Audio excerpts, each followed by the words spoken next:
Give it up for Josh Johnson. I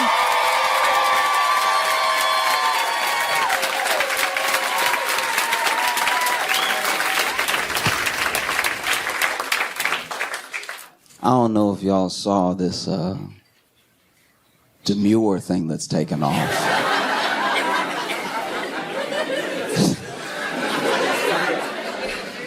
Why are y'all groaning? Oh my God. In case you don't know what it is, in case you haven't been alive for the past couple weeks, demure is this one TikTok started this whole thing. It's not like a whole group of people. It's not like somebody super famous already said something. There's this one TikTok by this creator named Jules LeBron that was just sort of getting ready for work and said, you know, look at how I'm dressed. Very demure, very mindful. And demure and mindful have like really taken off. They've really become this big, big thing. People are talking about how I'm demure, I'm mindful and everything. People have made all these response, TikToks do it and stuff. But basically, she was just saying like, you know, look at how I'm dressed, keeping it chill, a little bit low key and everything. And by and large, everything that I've seen that's come from it has been pretty positive. I know I'm not on the whole internet, but like everything that I've seen is nice, which is kind of cool because usually when it comes to like TikTok as a movement or like challenges or like anything popular, it's usually not as positive. You know, most TikTok challenges or trends are mostly like, hey, y'all, watch me punch my grandma on the back of the head.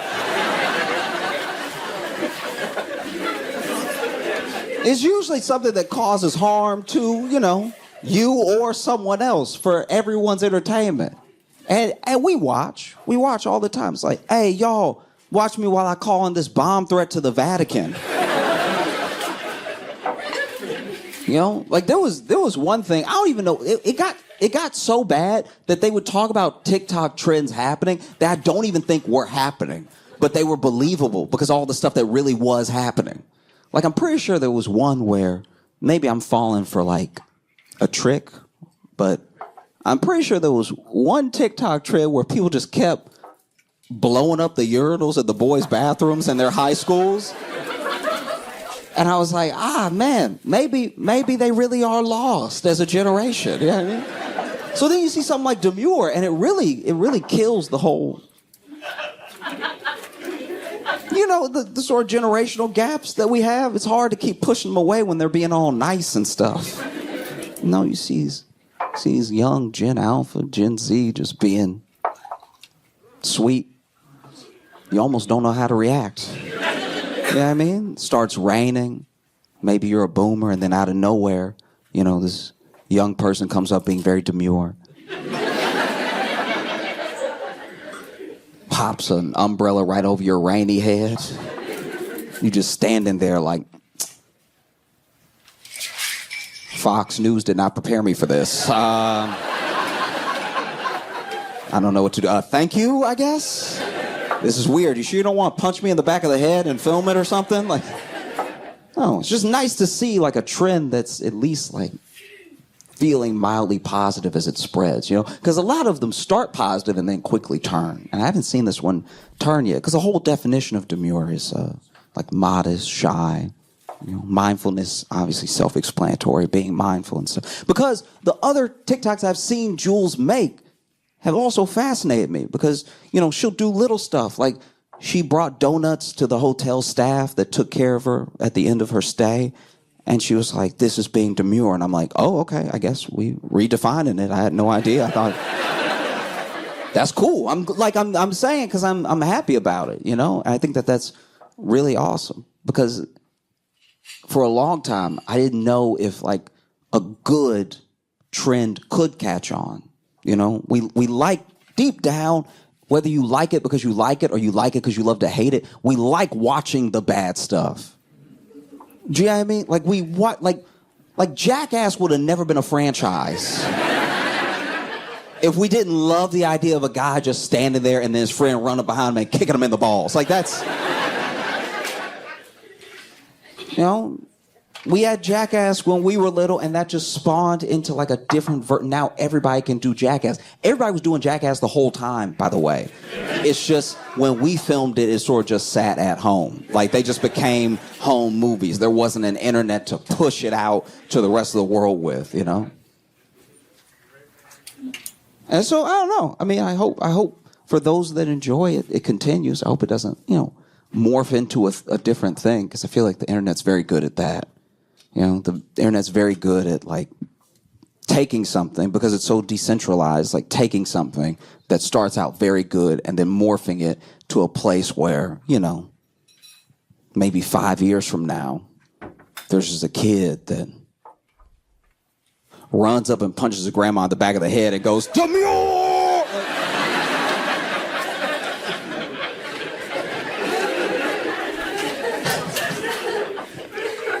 Nah, but I hope it doesn't happen.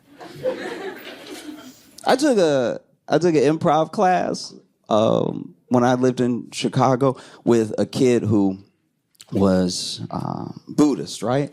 And he was Buddhist in a way that was very sincere. He wasn't like that. You know how sometimes when you go off to college or something and you meet someone who's like hardcore Buddhist, but they're like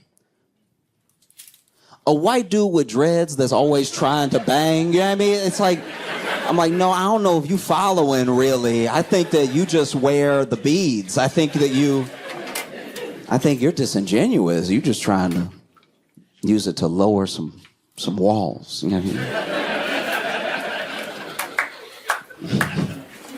How could I be bad? I summered into bed. You know what I mean? Kind of has those vibes. But my friend who I met is the person that truly fascinated me, because he was someone who had a lot of joy and a sincere joy. Not like, you know how there are people that you meet sometimes that are full of joy, but you can tell the joy is because everything's going right now.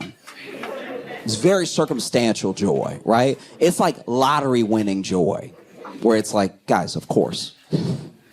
He had a nice joy that wasn't swayed one way or the other by like little things happening, Because the circumstantial joy I'm talking about, it gets knocked over with a feather, right? That same person that's so joyful one day, you see them the next day, they're like, get out of my way! Like it's... And that's also normal. That's part of being human, right? Like it's not normal to be happy all the time. If someone is, watch them. Do you know what I mean? Like if somebody's happy all the time, they need to be on a list. They're hiding something, right? But he had a very, very sweet and sincere joy that was calm, kind of quiet, a little bit to himself, happy to talk to anybody, happy to engage with anybody and everything. And I think that because of who he was as a person, it sort of fascinated me what his philosophy was for life, because he didn't teach Buddhism, and he didn't think of Buddhism as a religion. He thought of it more as a sort of philosophy, right? It was his answer to the psychology of his mind. And we were talking one day, because I was just sort of asking him how he came to it and everything, because he was white. And regular haircut though, like regular haircut. Like, but we were just chatting, and he was explaining, at least to the best of his understanding, the 4 noble truths to me, right? Because the first noble truth is that there is suffering in the world. And that's an undeniable thing, We all suffer in different ways for different amounts of time, Some suffering is physical. Like when you wake up in the night and you're thirsty. And you swear you know you're home. But you're walking in the dark because you don't want to wake yourself up too much with the light. And you don't sleep with shoes on.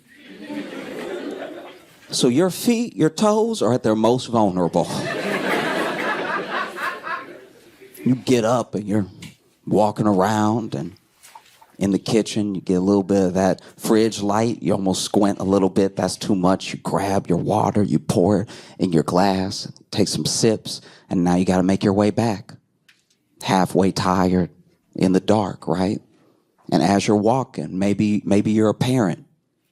And maybe even though you know this home like the back of your hand, you don't know that there's a Lego waiting.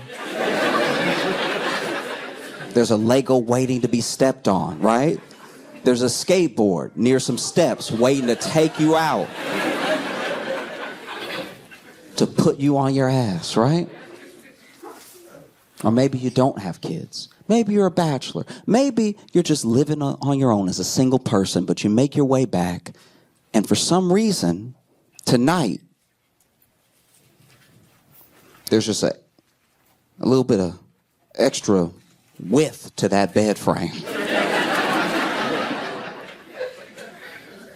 And so you get close to the bed and you get ready to hop in, and then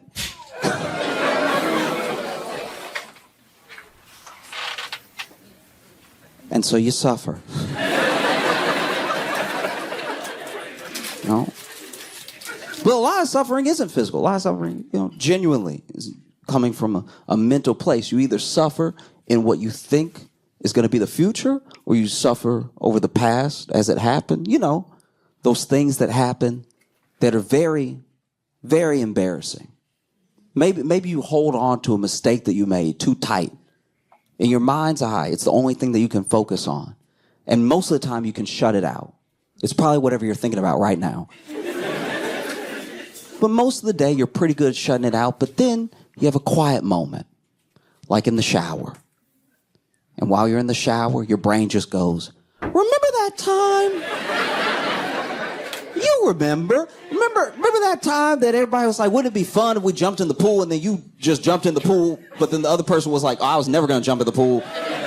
So then you were just out here in the pool by yourself, and you can't swim. So then you were hoping that everybody jumping in would just mean that everyone floated a little bit higher or something. And so now you're like fighting to get to the top of the water, and then people, you can hear them be like, is he drowning? It was like a question, because you flailing so hard that everyone's like, is he drowning? And then you're like, what? These are supposed to be my friends. Why aren't they jumping in the water and help me? Do we not want to jump in the water so bad? We just want to talk about jumping in the water that no one's going to come save me right now. And so you're flailing, and then finally you just hear somebody at the party, one of your friends say, yo, stand up.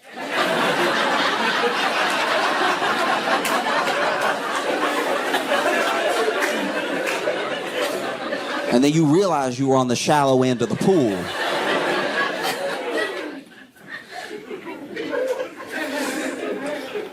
So there's a suffering.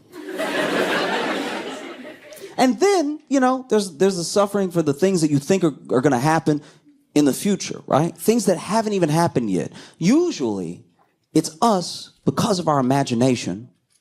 We're one of the only, look, this is us saying it, but as far as scientists know, we are one of the only species that has real imagination in that way. So we're some of the only things on planet Earth suffering in that particular way, right? Most things are living in the moment, right? But we're the only ones putting things onto the future that haven't even happened yet. Like, let's say you're in a relationship. And you love this person, but y'all fight from time to time. And you fight, but you love each other, and maybe it's been a long time. You've been together for a long time, so you know them. You know them deeply. You know them in a fundamental way where no one else knows them, right? So then sometimes when something happens, you can tell we're probably going to have a fight. We're probably going to have a fight because I know them, and I know what happened, and I know how they react to things. I know how I react to things, so we're probably going to have an argument, right? So then maybe you're driving home, maybe you're taking the train, maybe you're on the bus, but wherever you are, because you know there's about to be a fight, you decide to have the first fight. The first fight is in your head because you're practicing, right? The first fight is you just sort of shadow boxing, right?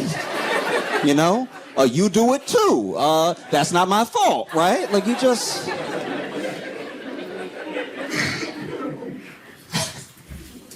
And so the first fight, maybe things don't go so well. Maybe the first fight, because you have to imagine the whole thing, you imagine them reacting a little harsher than they might even react. Because you don't know, because you haven't been there yet. It's in the future. It hasn't happened. You have to make this thing up. But now you're suffering because you're imagining that they said something to you that was a bit too far. And they always do this. And I can't stand when you do this, right? You always, in my head, take things too far before I have the conversation with you, right? And so you get home and you already mad. You already pissed off because in your mind you lost the first fight, right? So now when we have the first fight, I'm remembering the first fight. So now I got to get my get back from losing that first fight because they had such good logic in my head when I was fighting them before that I came ready. I'm already ready to plug up all the holes in my own argument, right? And so then, you start fighting, and then you start the fight by being like, why are you yelling? And then you realize you're yelling, and you're like, why am I yelling right now? And it's because you had a fight already. You had suffering you didn't even need to have. There was no reason, right? And then there's the second noble truth. The second noble truth is that there is a cause to the suffering. People, we don't just have to suffer endlessly for no reason, right? There is a cause. This is where the concept of karma comes from and everything. Because if you understand the suffering and you understand the cause, you can end it, right? It can be over, Like I have a friend who I love very much. And he has a lot of love to give. But he keeps, because he can't understand the cause, he keeps getting his heart broken. Because he keeps... Okay. He keeps getting his heart broken because he keeps trying... It's got to sound however it sounds, but... He keeps trying to save young ladies who do not like him, but do enjoy dinner, right?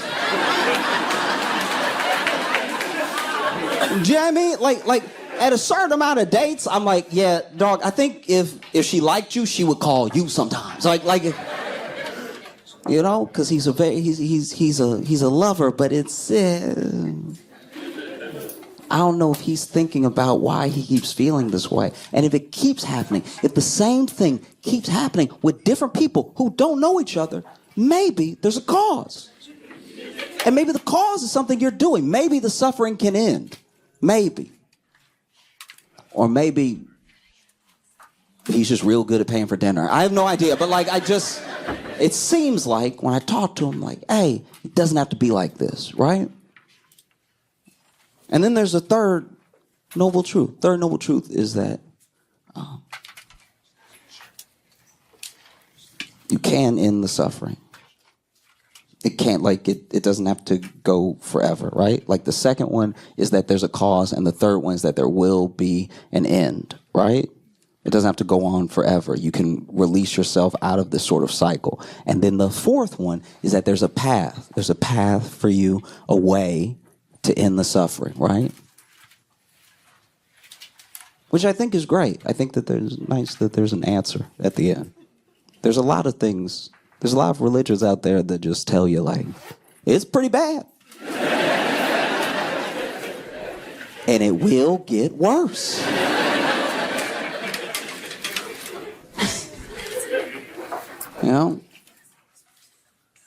There are some Buddhist monks, right? There's some Buddhist monks in Thailand. And they're in a specific region, so I don't want you to think this is all of the Buddhist monks. But these particular Buddhist monks in this particular region of Thailand keep getting into trouble for not being very good monks. Because when you think of a monk, it's unfair, but you think of a monk the same way you think of a nun. You think of someone who has dedicated their entire life, their finances, their physical self, their spiritual well-being to the cause of whatever religion or philosophy that they've taken up, right? And that doesn't make them perfect, but it does make them seem like someone who is going to be holy or be grounded, whatever the thing is, right? And these monks are pretty rock and roll. These monks are going ham, okay? These monks are having such wild scandals. Like there was one temple, right? where all the monks in that temple got busted by the police for doing meth, right? And it's hard to conceptualize a methy monk, right? Because you usually think of them as calm and still, but you can't be on meth. You know, I've never seen someone do meth and then calm down, right? That's not part of it, you know? I can only imagine what that one monk who did the meth first must have told the others. You know, does a little meth and it's like, y'all, if we do this, we ain't got to do all that sitting. Like this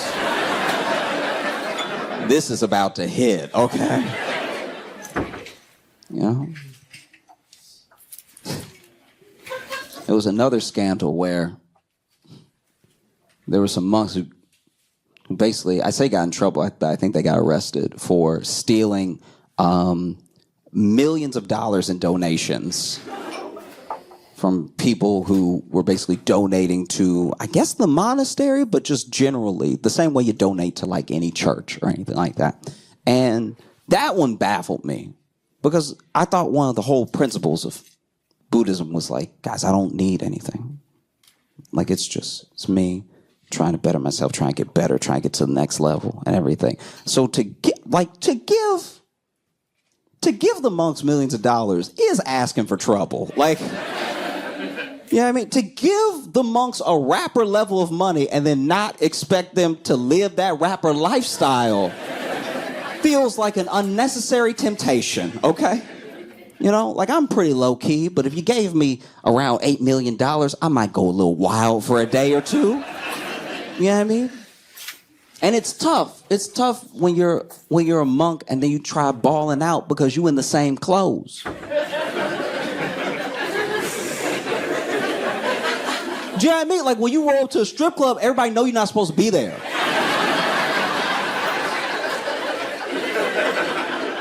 Like you throwing it up and making it rain, and then everybody's like, where's it even coming from? Does the robe have pockets? You know? There have even been some monks that got in trouble for straight up violence, right?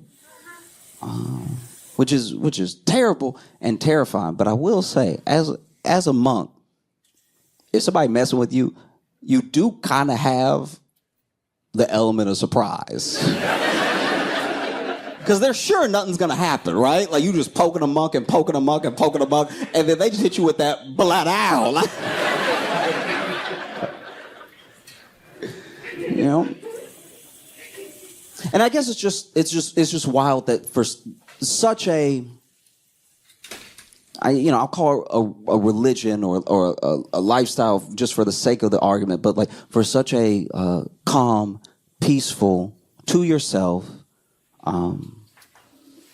religion of bringing yourself to the best level that you can, building an understanding of yourself and the people around you, and trying to spread good in the world. It's wild to me that this section of Buddhist monks in Thailand, all they really need is Jules LeBron to teach them how to be demure, to teach them how to be mindful, you know what I mean? You imagine that? You imagine this. There's a monk that's just throwing out money at the strip club and everything, and then Jules is like, not demure, not mindful.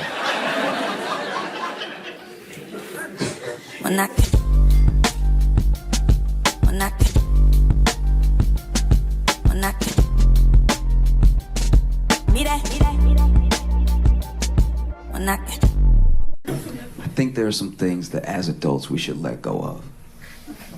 Like the notion that shower sex is even like possible. Like that's...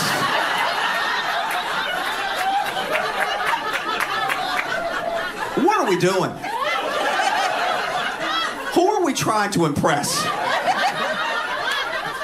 It's us. We know what we're capable of. And we know exactly how slippery a tub is. Try have shower sex is right up there with trying to have sex on tightrope. You just over here.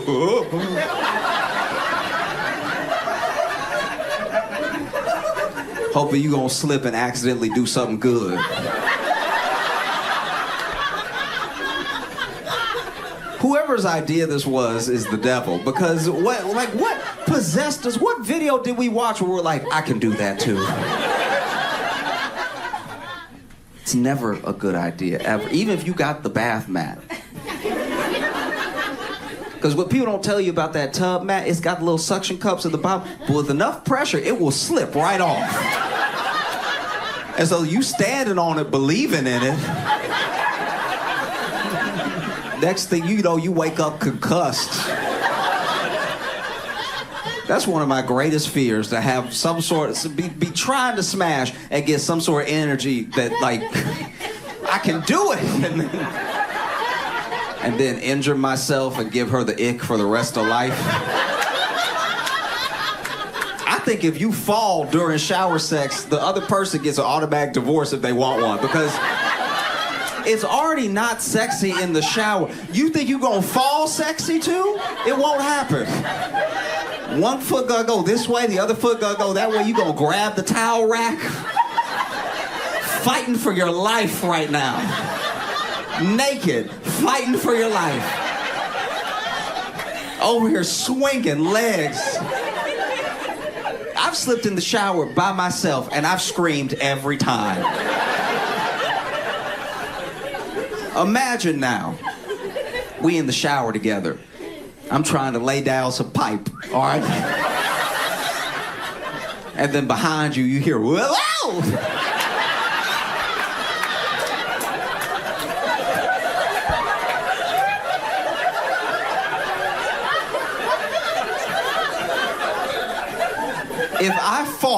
If I fall during shower sex, I better die.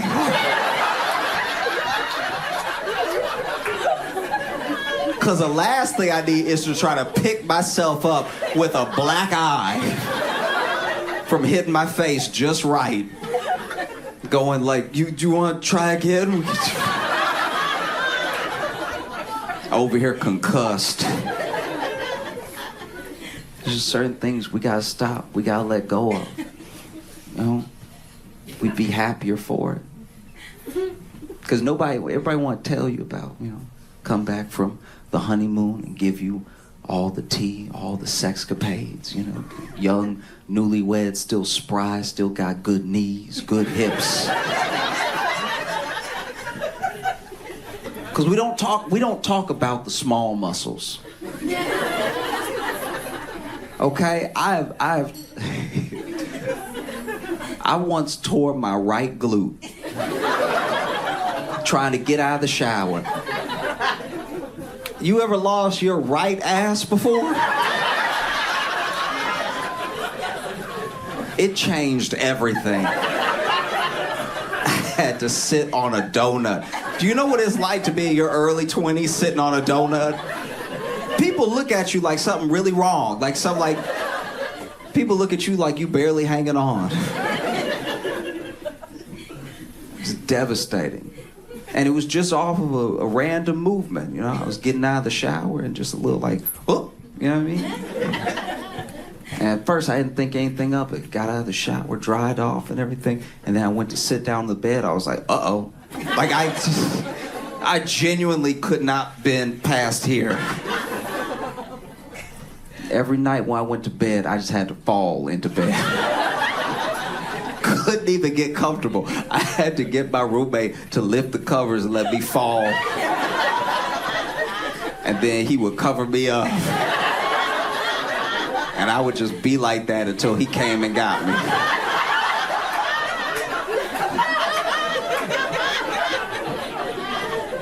These were horrible circumstances. There was one day, we used to get up around the same time to go to work, and then one day he overslept. I had to scream. I had to scream for him to come get me. This man waking up, realized he late. I hear him in the other room, oh shit, and then like grabbing. I hear all the movements. I hear all the clamoring. He's putting his clothes on and everything. And I'm like, hey, hey. heard the door close. I was like, guess I got to call in today.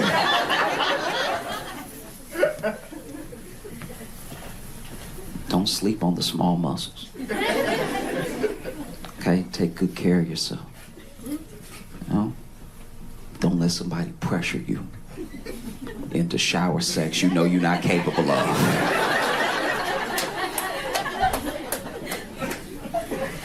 It'll even happen where maybe somebody texting, something, maybe doing a little sexting, right? I like to keep my sexting grounded. Let's not talk about stuff we know is never gonna happen. If you bring up shower sex to me while we are sexting, I will block you. I have no problem doing it. What a weird thing to stand on.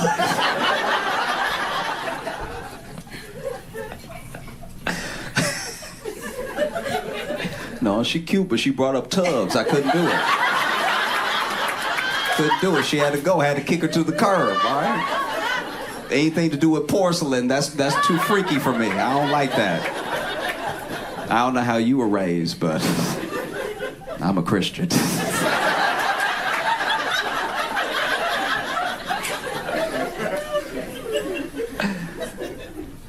Do y'all know,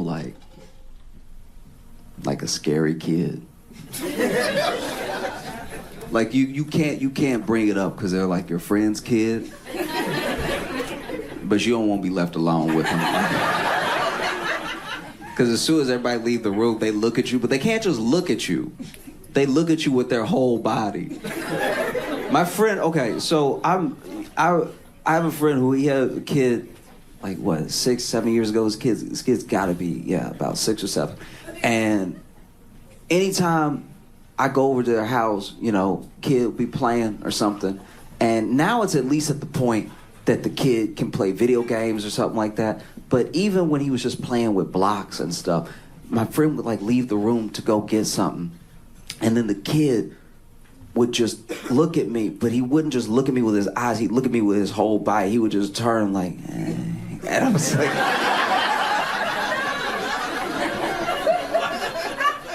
And this is what scared me about that, right? Okay, so when I was alone with the kid and he'd be playing with the blocks, he'd be sitting, flipping the blocks and everything and knocking them over, building them up, knocking them over, being all cute and everything. And then my friend would leave the room and he wouldn't just turn on his little butt or something to look at me. He would stand up and turn. But then when his parents came back in, he'd sit back down like he didn't know how to stand. And that was very freaky. Because I would tell them, I'm like, hey, is he standing up and running around and stuff? And they're like, not yet.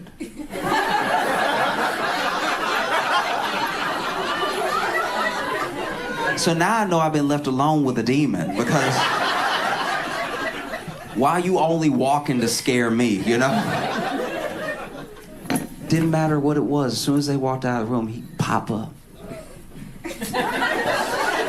Wouldn't even talk baby to me, just be like,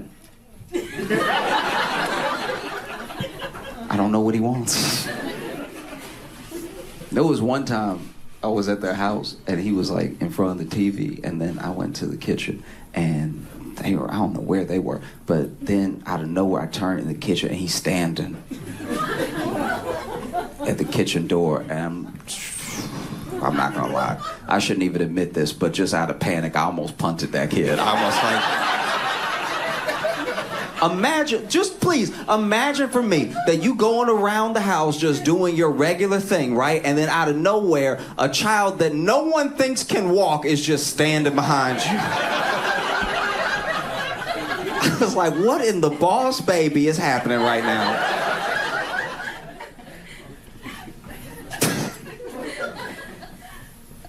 I'm very excited to see Dune 2. Because I think it's going to be a phenomenal movie. A lot of people like Dune, and I haven't heard anyone who saw Dune 2 have a bad thing to say about it. And I know it's a good movie because it's a good story. And I know it's a good story because growing up, it was the only time that I ever saw a dumb kid with a thick book. Dune is very thick. And they were always a bookmark deep into that book. Deeper than you can get in the Bible. Like the Doom might have more pages now that I think about it. And they would always finish it. I'm like, this must be an incredible story, you know? As adults, I think that we see the world in an objective way because we're old enough now to have enough discernment to pull information in and decide how we feel about it, right? But I don't think that we see the world objectively because I think by the time you're an adult, it's not that it's too late, but just too much has happened. You got too many biases. You have so much trauma. You have a lens you see the world through. That's why the only people who I think see the world the way it is are kids. Because they don't have all those filters. There's no like veil yet. That's why they take things so literally. You know? They'll be like, that's what you said. That must be what it is, right? Like when I was growing up, when I was learning to read, I was in class with a kid who misunderstood the meaning of sound it out, right? So instead of going ch, ch, ch, ch, ch, ch, ch, ch, chair, right? He would go, ooh.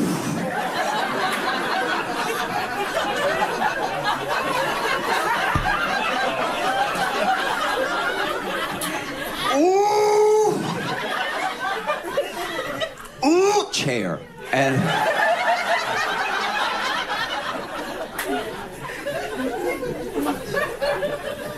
that kid finished Dune, all right?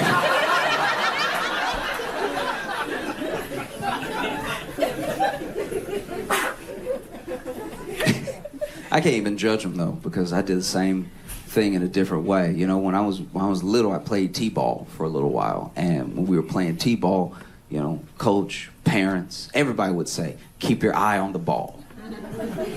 Keep your eye on the ball, right? And I took it literally. Keep your eye on the ball. Now, we didn't have a big league of kids, and so sometimes we had to play the same team a couple times in one year, right? And there was one kid that really shouldn't have been playing. I don't know how many times he had been held back, but this was an adult. This was...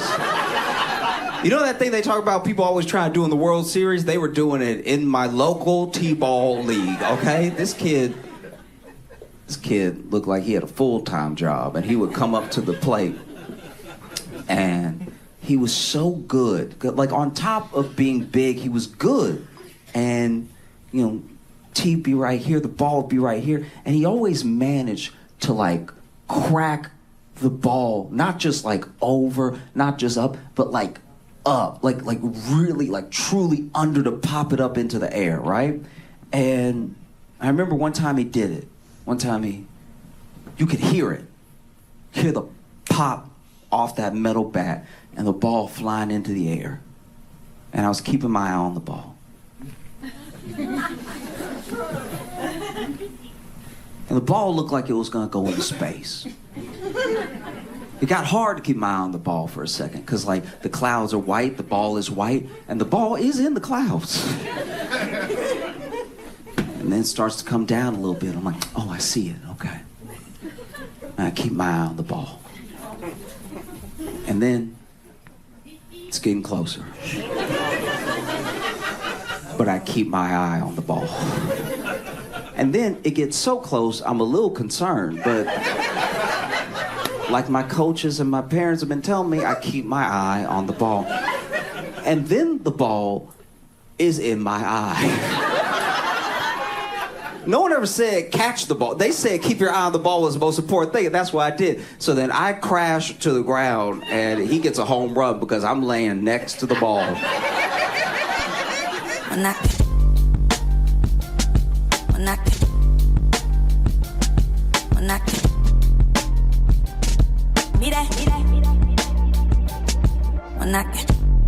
I have been absolutely obsessed. I don't know if you've heard, but there's been a viral Chase money glitch.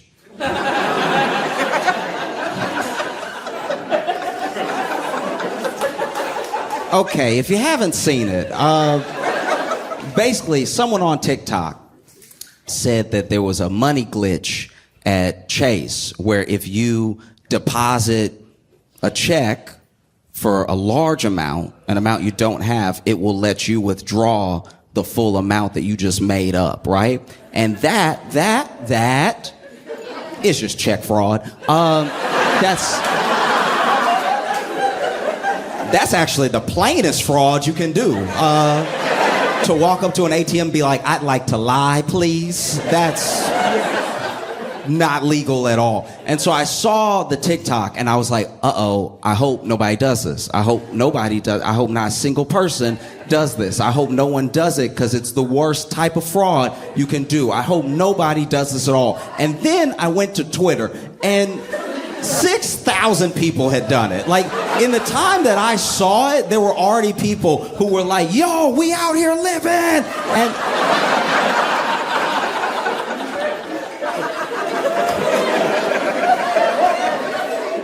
watching people you don't know commit fraud is like watching your uncle wear a suit he thinks he can pull off. You know what I mean? Like, you're just like, no, not in front of everyone, not in front of everyone. Because that's what it was in front of everyone. They not only did the check fraud, but they all made videos, which is how I was watching. This wasn't a rumor. I was like, that's a high definition camera that you are committing crimes in right now. I am so, man, the jails will be full. That's a lot. Because, you know, they were playing with money that they didn't really have, and they were spending it on things they shouldn't have been spending it on. And so, you know, I know I'm not the first person to say this. I'm late when it comes to saying this, but I need to say it just to reiterate one more time in case anybody doesn't understand why check fraud is a very, very bad idea. They went to Chase Bank, right? And then they wrote their name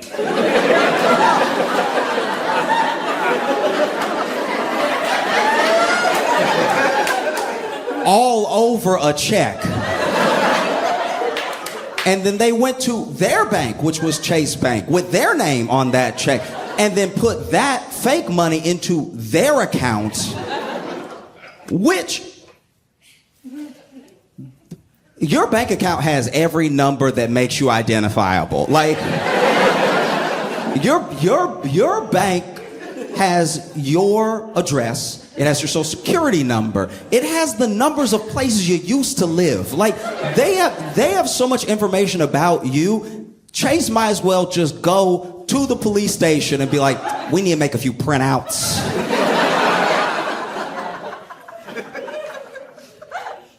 And so people were doing the check fraud, but then this is the other thing. This is what happened. This is why people started doing it, right? Basically, the glitch, as people were calling it, some of it was just straight up check fraud because they will give you a portion of the check because they haven't verified the check yet, but it's law that they have to make a portion available immediately, right?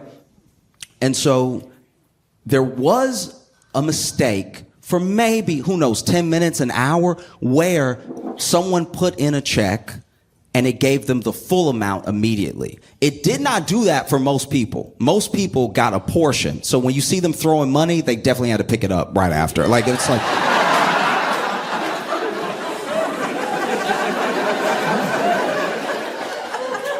Don't let the internet lie to you. Like, they threw that money for the video, and then they were like, oh, God.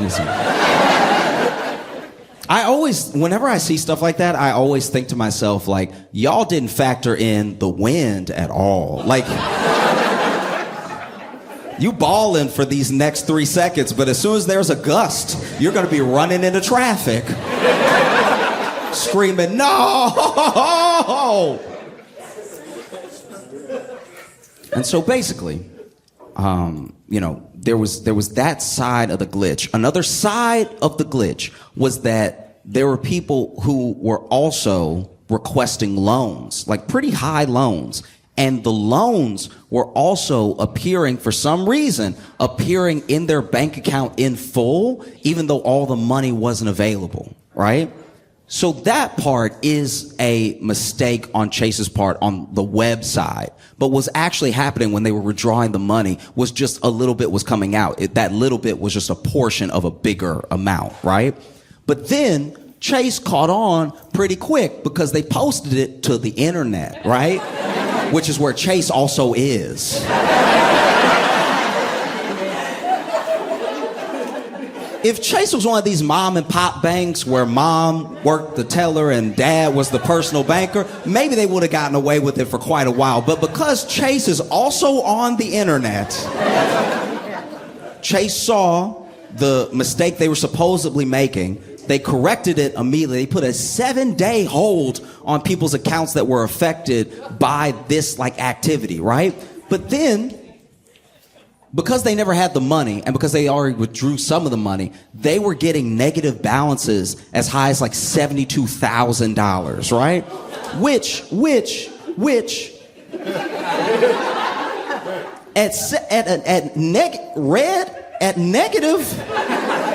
red $72,000, I think I'm just gonna change my name. That's when you open your bank account and you go, whose bank account is this? I don't know him at all. I am moving. But this is why you shouldn't let the internet lie to you, not just because they give bad advice with no repercussions, but also because there were people that were faking it. There are people that were faking the glitch, literally just to go viral. There were people who were going to the ATM, withdrawing their real money, not doing the scam, then throwing the money in the air for the video, and then immediately being like, y'all, help me.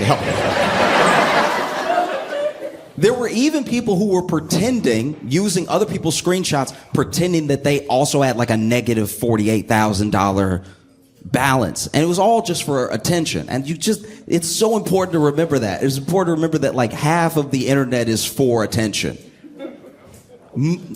Almost none of this is real. I could be AI.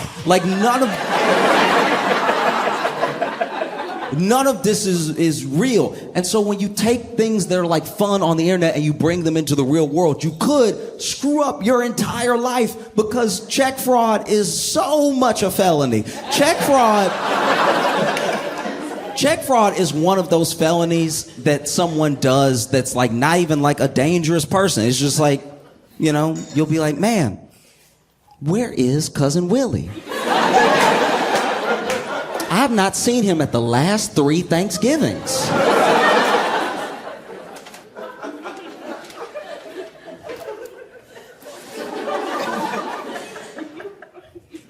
And then your grandma go, okay, so Willie, he got into a little bit of trouble at Bank of America. It was a misunderstanding with her. Because grandmas always try to make you seem less of a criminal. Grandma, you commit a crime and grandma be like, he had an accident. It was an accident. He is a sweet child. It was an accident because basically he got a little argument with one of his friends and then he fell, because they were pushing each other. Then he fell on his friend, but he had just been holding a knife at the time.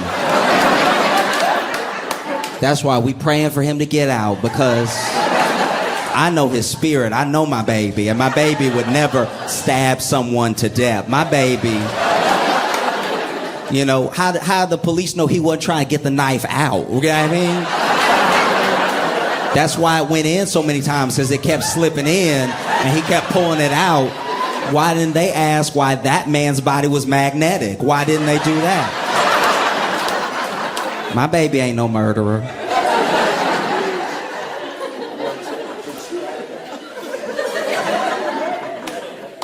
You do check fraud. Your grandma's like, that's not even his handwriting.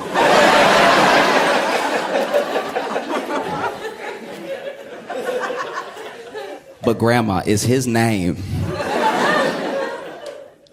at his bank put into his account? And they just came and got him. Yeah, but I don't know. That when a grandma really has nothing for you, when you did it so hard, when you did it in front of her, that's when she's like, I don't know. Because at the end of the day, the one thing a grandma is not is a snitch. Grandmas...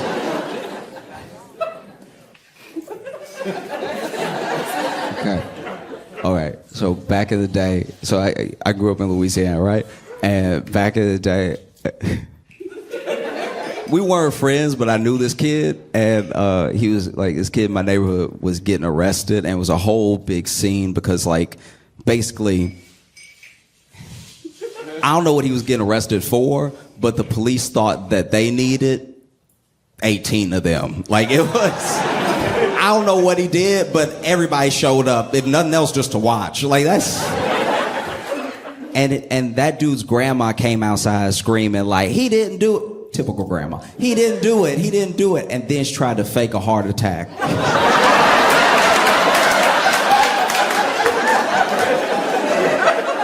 I was like, damn, grandma a G right here.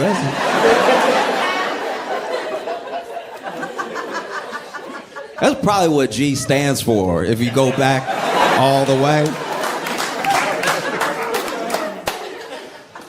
She was like, don't take my baby, don't take, oh no, my heart.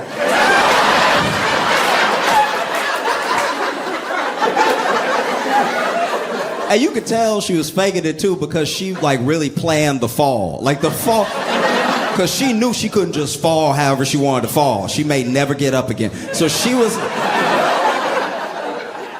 in her little nightgown and everything,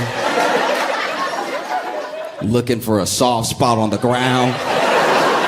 Oh no, not my baby, my heart.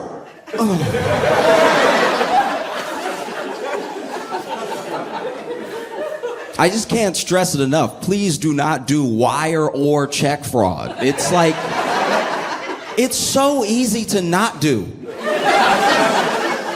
We're all not doing it right now.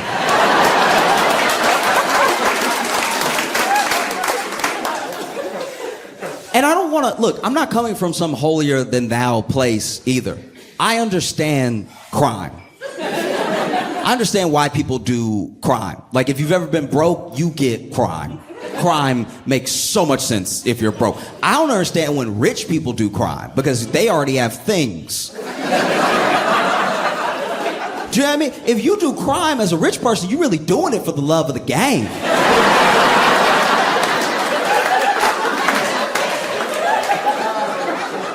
If you are a multi-millionaire and you embezzle hundreds of thousands of dollars, you're doing it for chips. Like, this isn't... You just felt like being bad or something, trying to spice up your life. A poor person doing a crime makes so much sense. I don't have anything.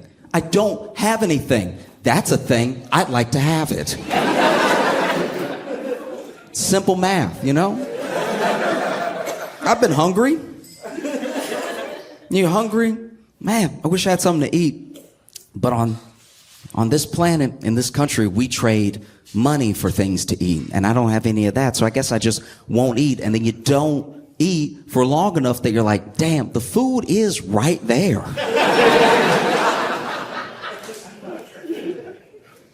You know what? Today's the day. I'm gonna do a crime. And then you grab an apple or something, and then, you know, grocer sees you, and you try to run, but you can't because you don't have any energy.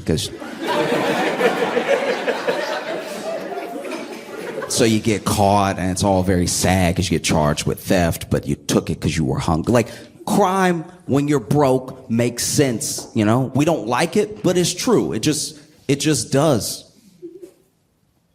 And it's weird because it's like, Chase isn't... Chase...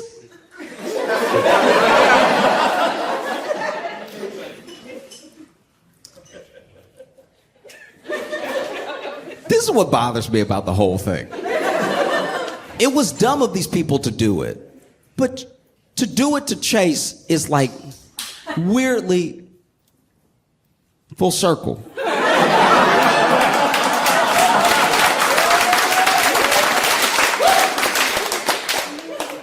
Chase got bailed out in 2008 for about $12 billion. And they needed those $12 billion because they were playing with money that wasn't theirs, and they were... They made the video, it just didn't go viral. You know what I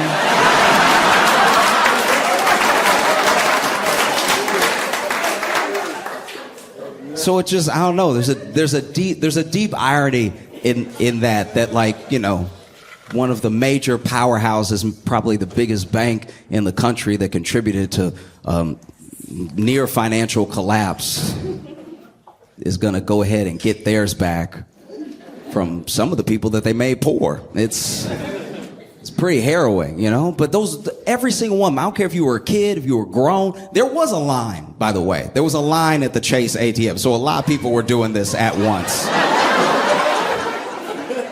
There was such a long line. Okay, I didn't know about the scam until late. I am late when it comes to everybody doing this. It's already over, and Chase has like settled it, and they're probably gonna go get their money back. But I was in line one of the days, and I don't look like I wouldn't do it.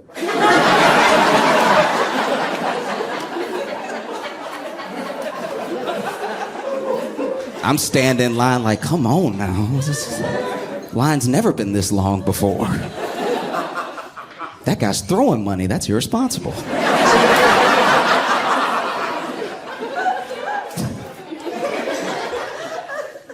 No. It's just, you know, you should know. I don't care your age. I don't care if it was on the internet or if it was a rumor you heard in real life. You should know that you cannot just take money that's not yours as a poor person. If you want to steal millions of dollars, you need to already have millions of dollars.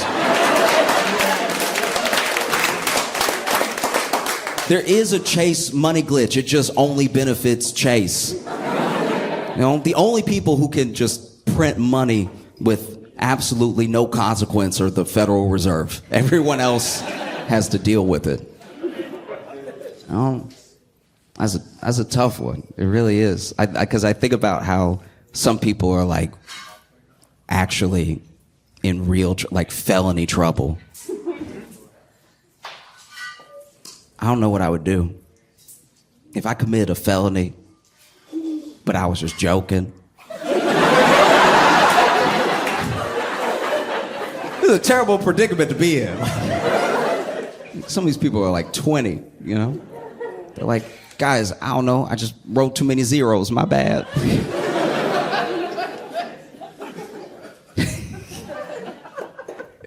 The only one of these scams that I really thought was like funny and was really rooting for the people on was that DoorDash one. I don't know if you saw this, but basically there was this DoorDash scam that was essentially the same thing. It was kind of tied to a Cash App scam. There are a lot of scams if you pay attention.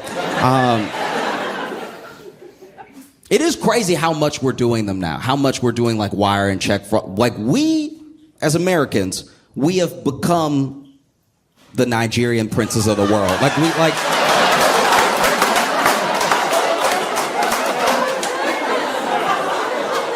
Because I know Nigerians. I know Nigerians from Nigeria. And they are like, what is happening over there? Do you need us to send you something? Like, this is...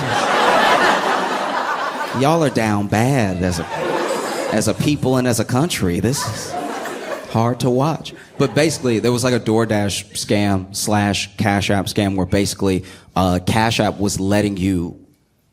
It was basically letting you have a balance without pulling it from your bank. So then people were saying that they had enormous amounts of money, right? But then weren't able to pull it out. Like they weren't able to transfer this imaginary money to their bank. Thank God they weren't able to do wire fraud. But like they weren't able to send it. But what they could do is, as long as a full transaction was online and they linked it somewhere else, they could pay for things online with this fake money, right? And so what a lot of people would do was use their Cash App fake money to get stuff on DoorDash, which feels that feels like the most fulfilling of the scams because, like, you can make me pay back money, but you can't take the burritos out of me.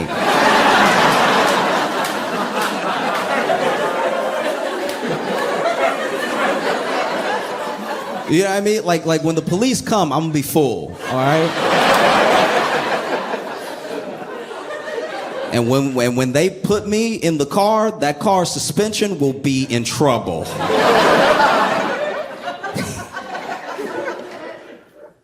I had the opportunity not too long ago to really be a hero. Like, you know, you don't know when your hero moments are gonna come. They just show up, and then you act like the person you are in that moment. And I had the opportunity to be a hero, and I didn't take it.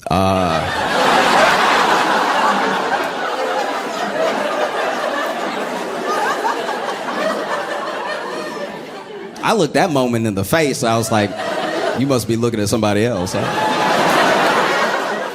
I don't know what to tell you. This is bad. Basically, I was at a friend's house, and while I was there, some other people basically broke out into a fight. And like a real fight. We're not arguing. No one's talking anymore. Fists going and everything. And there was a moment where I could see a gap. I could see a pocket where I could have broke it up.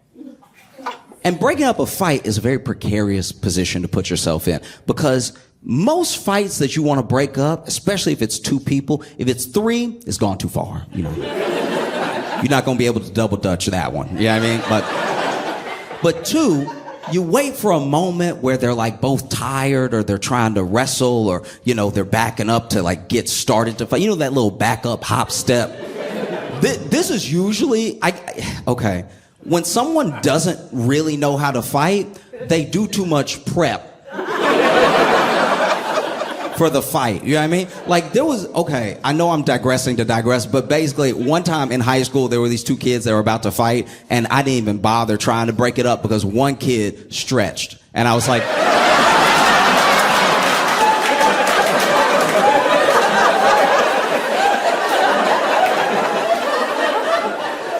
nobody that's really about to beat you down goes, oh, okay, you about to get it.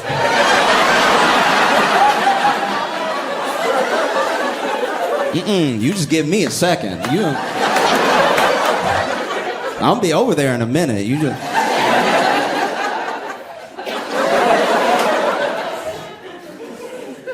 And so, said all that to say that, you know, there was this moment where they were backing up, and one of them, you could tell he couldn't really fight because his hop, when he was backing up to prep, looked weird, right?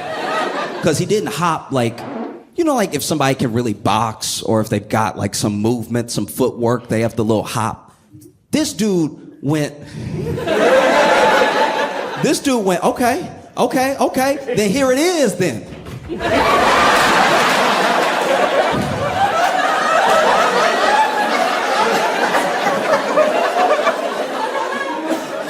This man wanted to fight so bad, but just had to step on 1,000 roaches first. Like, in what world is this getting you ready?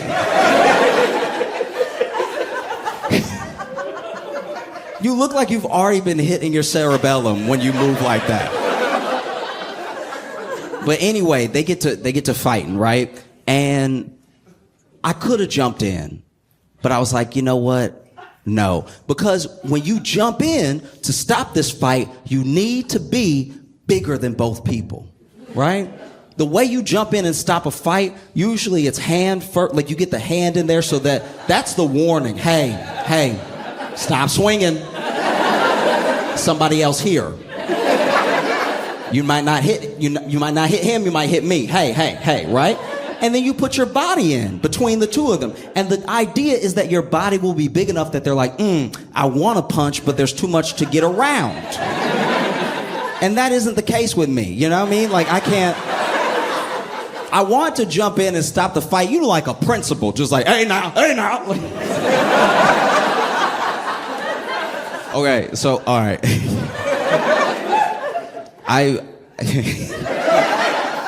I did see. Okay. So years ago, when I was in high school, I went with a friend to pick another friend up because all three of us went to different high schools, right? And so he could drive first, so he picked me up after school, and then we went to pick up our other friend. Now, our other friend was waiting outside of the school, but a fight had also, a few feet away, had also broken out at the school, and the principal did this exact thing, like, hey now, and you could tell he doesn't want to get in there because the hey nows were too frequent. Like this man, hey now,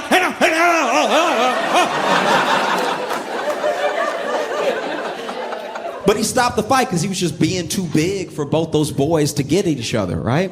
And I don't have that. Like, if I jump in, I will catch a stray. Like, I'm gonna walk right into a fence. Brothers, please.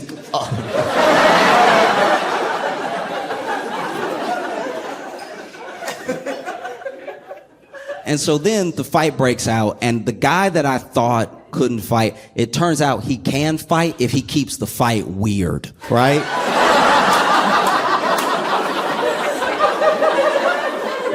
Because in fighting, in hand-to-hand combat, in battle, right, you use what you have. You use your hands, fists, elbows, knees, shins, foot, everything that you can. If you wrestle them to the ground using your weight, using leverage, there's just lots of going on with your body when it comes to a fight. But what I've never seen, and I watch fighting, I watch combat sports, I like watching boxing, I like watching kickboxing.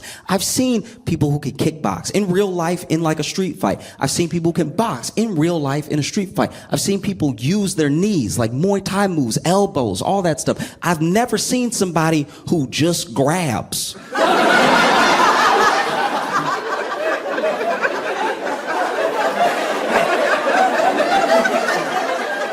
It is harrowing to watch. Because my man is over here trying to like fight, like he's fighting, right? And he's like punching and kneeing and kicking and everything like that. And the other dude, anytime he get close, he's just like,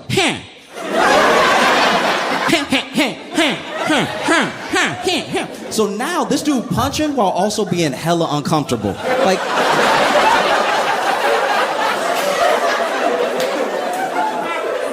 Like you can see where he's like, hey, when does this cross over into a different type of assault? Do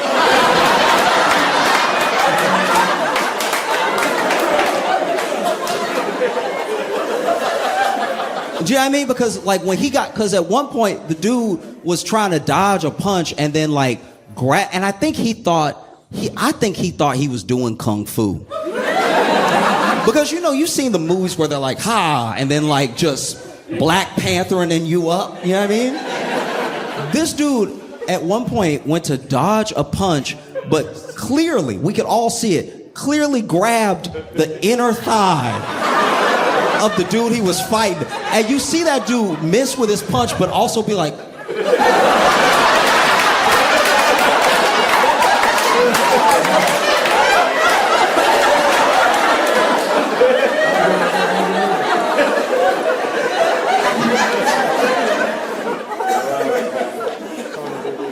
and so they're fighting, and then there's one point where, you know, the dude who really knows how to fight pushed the grabber away. Because I think he just needed a break. Imagine you beating somebody's ass and they're still like,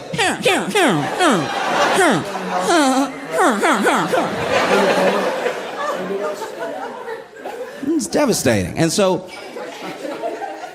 then I realized that I made the right decision, not because I didn't want to be grabbed, but also I knew I made the right decision because when they re-engaged, the dude who knew how to fight, okay. I shouldn't laugh, but all right. I knew I made the right decision when the dude that knew how to fight threw a microwave, right?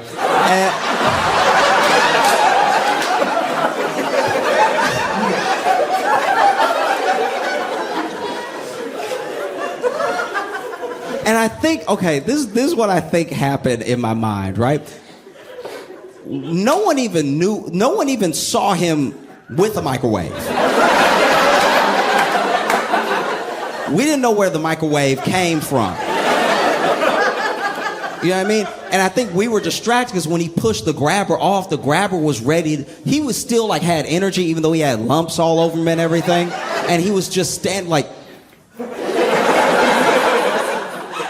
And I'm not even kidding. At one point, I guess when he thought the fight was about to kick back off, we were all looking at his hand, and he went, here. Like. And that must have been when old boy grabbed the microwave, because we were all like. It's weird. And there's a thing about when you're in hand-to-hand combat and you're losing, that's usually when someone reaches for a weapon, but the weapons normally make sense. I'm losing a fight. I'm in a home. I'm gonna grab something that's gonna give me a mechanical advantage, like a hammer or a knife. You know what I mean? Like, I love. One of my favorite things in the world, I've only seen it like twice ever, but one of my favorite things of all time is when somebody in a fight and they hit somebody with a book. Because it's literally poetic. When you hit someone with a book, it makes it feel like the book is in on the fight, right? Like if we're fighting and then I hit you with some James Baldwin, I'm giving you culture, right? I'm educating you. Somebody being dumb, you hit them with an encyclopedia. Read. You know? Somebody talking crazy, you hit them with a dictionary. You're literally giving them better words to use. But the thing about a microwave is that when it's coming at you in the air, it's all corners.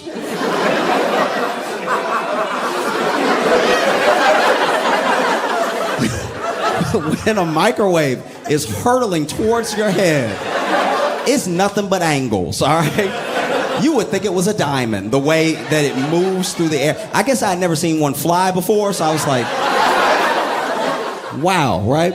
And so then, the best you can hope for, if you can't catch the microwave, if it's coming at you too fast and spinning too hard for you to dodge or stop it, is to just get hit with a flat surface, right? The best case scenario is that you get hit with a microwave that's coming at you door first, like a window.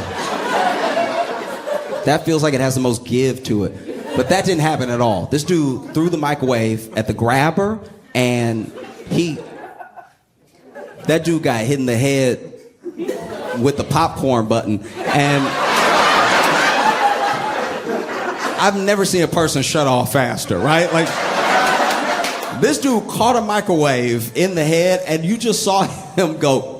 Like, I've never seen someone go limp that fast, right?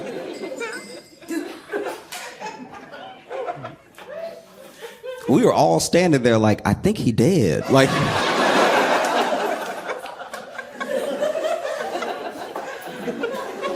the only reason we knew he wasn't dead is that finally, after like 30 seconds, which 30 seconds when you think you're looking at a dead body is forever. That's... When you think that somehow you might go to jail too, you've been looking at that body all day. But he was clearly like down for 30 seconds, and then we just saw him be like, oh. So, he's fine.